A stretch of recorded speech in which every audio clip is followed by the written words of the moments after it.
Lyon demain, la radio sans pub. L'accident de voiture de Pierre Palmade, alors qu'il était sous l'emprise de la cocaïne, a remis sur la table un sujet de santé publique, celui des drogues et notamment du chemsex, contraction des mots anglais chemical sex ou sexe sous drogue en français. Cette pratique est apparue dans les pays anglo-saxons il y a une vingtaine d'années et s'est répandue en Europe. Il s'agit d'utiliser des substances psychoactives diverses pour rendre l'acte sexuel plus fort et décupler les sensations. Une pratique qui inquiète les professionnels de santé comme Yann Botrel, hypnothérapeute spécialisé en addictologie, adjoint au maire à la ville de Charlie et membre de l'association Élus locaux contre le sida. Il a envoyé une lettre au ministère de la Santé mercredi dernier pour alerter l'État sur les dangers de cette pratique à la fois créatrice de dépendance et déclencheuse de comportements sexuels à risque. Yann Botrel a expliqué sa démarche au micro de notre journaliste Madeleine Clunia. Les dangers, ils sont nombreux. Il y a d'abord des dangers aigus parce qu'on va utiliser des produits. Alors il n'y a pas de règle, on peut utiliser vraiment plein de choses. Souvent on va retrouver certaines familles comme la cocaïne qu'on connaît bien, qui est un boostant. Il y a ce qu'on appelle le GHB ou GBL, ce que les médias ont appelé la drogue du violeur, mais c'est quelque chose qui est légal puisque quand on achète du GBL, c'est un solvant qui est utilisé dans l'industrie pour nettoyer les parquets ou nettoyer les jantes de voiture, et donc on s'en procure très facilement. Ça a un pouvoir désinhibant, ça augmente les sensations sexuelles également, et puis on peut utiliser toute une famille qu'on appelle les nouvelles drogues de synthèse. C'est un fléau ça depuis quelques années, c'est des drogues artificielles qui sont fabriquées dans des laboratoires, bien souvent en Chine ou dans les Pays-Bas, qui sont censées imiter les effets d'autres drogues. Et il y a une grande famille là-dedans qu'on appelle les catinones. Les catinones, ça imite la feuille de cat, qui est une substance naturelle qu'on trouve au Moyen-Orient ou en Afrique de l'Est. C'est des amphétamines très puissants et ils ont tous des noms un peu barbares. On parle beaucoup de la 3-MC en ce moment, qu'on appelle la nouvelle cocaïne, un peu à tort d'ailleurs. Et tous ces produits-là, on va faire des mélanges. Les pratiquants vont faire des mélanges et ça peut provoquer des accidents très aigus, des comas, vraiment, parce que si on mélange le GHB par exemple à l'alcool, il peut y avoir vraiment des comas jusqu'au décès. Il peut y avoir des overdoses sur tous ces produits-là. Ensuite, il y a des risques de contamination aux infections sexuellement transmissibles, puisque malheureusement, bien souvent, les pratiquants oublient les précautions, oublient le préservatif, donc on a des contaminations. Ensuite, il y a un risque d'addiction qui est très fort. On voit des gens qui vont devenir dépendants très rapidement des catinones ou des autres substances et on rentre dans un engrenage des gens qui se marginalisent et qui vont ne penser plus qu'à ça, donc vraiment rentrent dans cet enfer-là. Il y a des risques de perturbation de la sexualité aussi, parce que quand on consomme du sexe comme ça sous produit, après retrouver une sexualité normale, parfois c'est un petit peu compliqué. Quand un chemsexeur vous décrit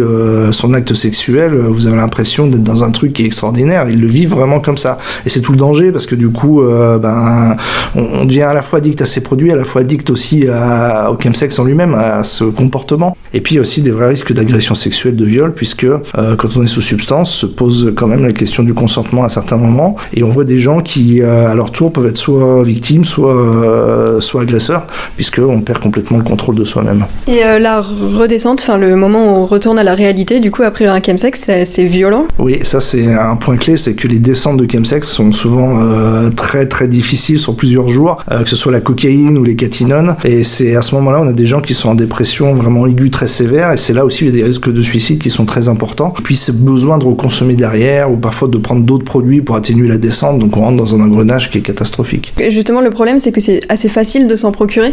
Oui, c'est tout le drame de cette histoire, parce que le chemsex, en fait, c'est potentialisé sur trois facteurs, c'est-à-dire à la fois il y a eu l'essor d'Internet, la facilité de se procurer justement ces produits sur Internet très facilement et à moindre frais, c'est très, très peu coûteux, et puis il y a eu l'essor aussi des sites de rencontres géolocalisés. Et tout ça a fait cette espèce de mélange qui fait que ça a favorisé les chemsex, et vraiment à moindre coût, et c'est tout le drame, parce qu'en plus il n'y a même plus besoin d'aller sur un point de deal, par exemple, ce qui n'était pas le cas avant. D'accord, et donc là, ce que vous voulez faire, c'est justement alerter les pouvoirs publics pour montrer qu'il y a vraiment ce souci, alors qu'on n'en parle pas énormément? L'alerte est très importante parce que on a catégorisé le chemsex comme une pratique chez les homosexuels masculins, ce qui est le cas en majeure partie, c'est clair. Par contre, il ne faut pas sous-estimer la porosité du phénomène, et c'est là où les professionnels de santé alertent, c'est que on sait aujourd'hui qu'il y a notamment des étudiants qui ont pratiqué le chemsex, des filles, des hétérosexuels, parfois sans identifier forcément le terme chemsex, mais moi j'ai en consultation parfois des gens au bout de 2-3 séances qui qui vont me dire, des jeunes filles,